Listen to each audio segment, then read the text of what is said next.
Mumia Abu-Jamal, Danny Glover is here also to talk about your case. Hello, Mumia. Yes, Brother Danny. How are you? How are you doing, brother? Good to hear your voice. It's good to hear you, as always. And I certainly would be a lot better if you were out of jail, not simply just off a death row. Me and you both. And but certainly, I just want to tell you that I'm really emotional because I didn't expect to hear your voice this morning, right there. We continue to struggle, and we'll continue to struggle to fight for your release.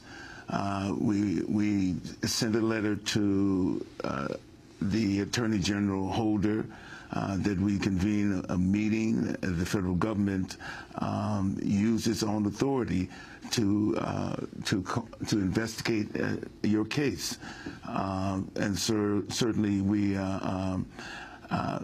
people are out here, and we love you, brother. Thank you so much. I assure you, I did not expect to hear your voice either, and I'm pretty emotional about that. You are a hero for the acting community and the arts community and the drama community and, of course, the black community and beyond that, the international community, for the work you've done in the arts. And I am as pleased as Punch and thrilled to hear you there. Thank you. Thank you very much. Mumia, I think it's interesting that you were talking to Danny Glover, who is currently playing Thurgood Marshall. That's going to be coming out in a HBO series on Muhammad Ali, the Supreme Court Justice. I think Thurgood himself would get a real chuckle out of that. That's wonderful. I mean, good. You know, I'm looking forward to seeing you soon. All right, brother? We shall make that happen. We will make that happen. Okay. All right. Mumia Abu-Jamal, your access outside of death row right now to people, to the media, to the phone, you've had so much trouble reaching out over the years, though you have managed.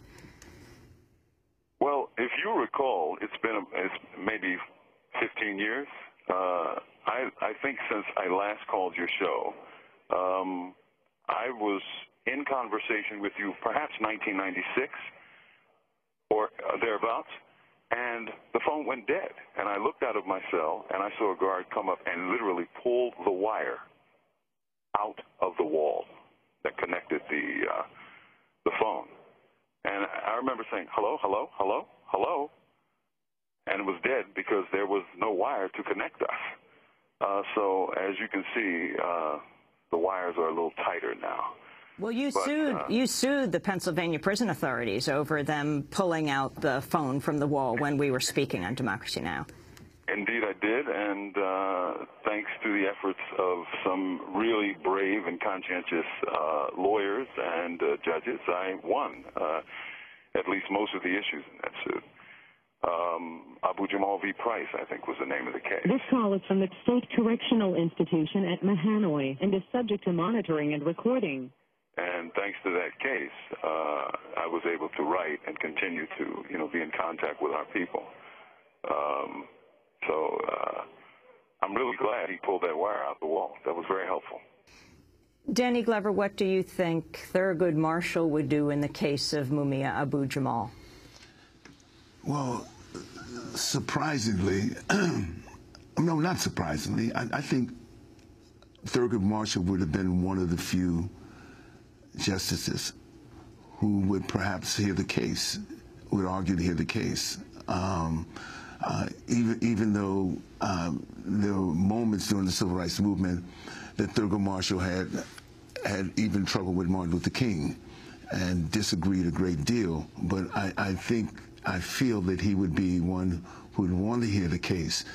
Thurgood Marshall, for nothing else, during those dark years in the 30s and 40s, Thurgood Marshall was there before Brown versus Board of Education, fighting cases all the time of men on death row who were about to have for murder or for rape all over the South. You know, we often know Thurgood Marshall from his work on Brown versus Board of Education, but clearly his work around inmates, around prisoners, around those who have been accused falsely, and fighting for them was something he did all over the country. I'm afraid we're going to lose Mumia Abu-Jamal in a moment. Mumia Abu-Jamal, your thoughts on what Danny Glover just said about the Supreme Court Justice Thurgood Marshall, and also if you could comment on the Trayvon Martin case and the Occupy movement. Well, I would concur largely with, not surprisingly, Danny Glover's remarks, because, you know, from what I've read and what I've heard, Justice Thurgood Marshall was not just a brilliant legal mind, and not just a brilliant judge or jurist. He was an incredible lawyer who fought for people who were poor, who were dispossessed, who were powerless in the apartheid South. And also, because he was a black lawyer, his experiences in the South were such that not only were his clients endangered, but he himself was endangered. And many times he would be told that he had to leave town before nightfall, or he would face death. I mean, this was the American South in the middle 20th century.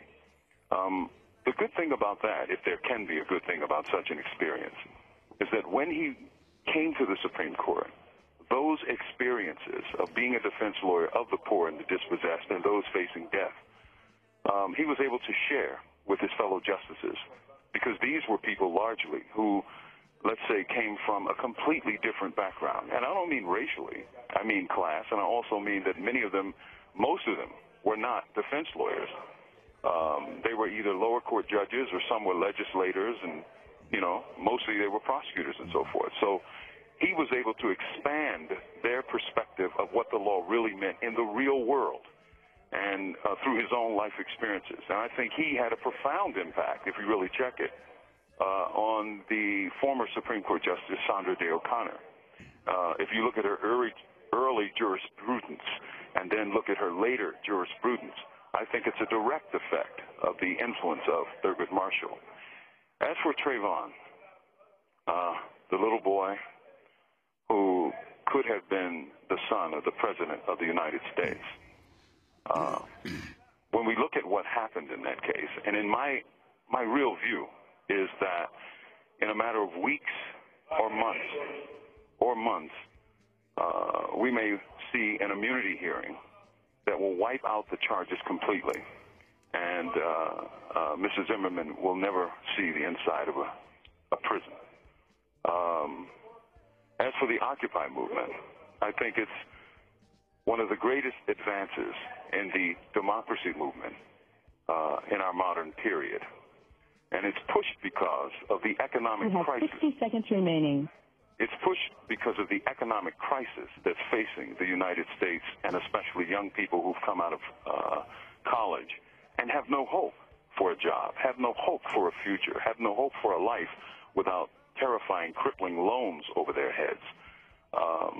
I think they did something wonderful, but it's a first step. They have something else to do, something more important to do, and that's to connect with other people's movements around the country.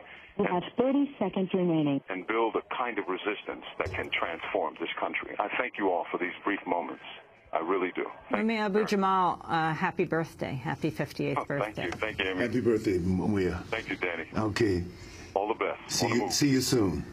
All right, brother. All right. Mumia Abu-Jamal speaking to us from SCI Mahanoy, the prison in Pennsylvania, where he is no longer on death row. Are you still there, Mumia? His phone has been cut off at this point. Danny Glover, your thoughts right now as you sit down and hear Mumia Abu-Jamal speaking to you, no longer from death row. Well, it's a beginning, as he says, as he mentioned in terms of the Occupy movement. It's a beginning. We have to find, as someone would say, by any means necessary, legally, to free and collectively as a community, not only in this country, around the world, to free and to bring him home. Danny Glover, your thoughts on Trayvon Martin Mumia Abu-Jamal, we've just spoken to. Is the criminal justice system very different now than it was when Mumia Abu-Jamal was convicted? Certainly, it's framed now in a different way. It is simply still the place. I know those places, and I visit those places Mumia talks about, where there's a wheelchair caravan of men who are serving life sentences. You take, for instance, Soledad State Prison in California. 40% of the prisoners there on life sentences. And you take Vacaville, two places that I visited last year. Also, 40% of the prisoners are lifers, as they would call them, lifers. So the reality is that has not changed. The course from prisons to, from high school to communities to prison is still the same course that has happened. What is essentially, and we must be reminded that at the point that Mumia was charged with this crime, and certainly there were a number of activities, the COINTEL program and other programs, to incite and not only to dismantle those movements and to dissuade young people from becoming progressive and radicalized in different ways within their communities. So here's a journalist, and that's what Mumia is first. As a journalist, and he's the person who is attacked, a journalist now, first, who's attacked in here because of what he has to say. Danny Glover, we want to thank you very much for being with us. We're going to continue this conversation and post it online in a web exclusive at democracynow.org. I'm Amy Goodman with Nermeen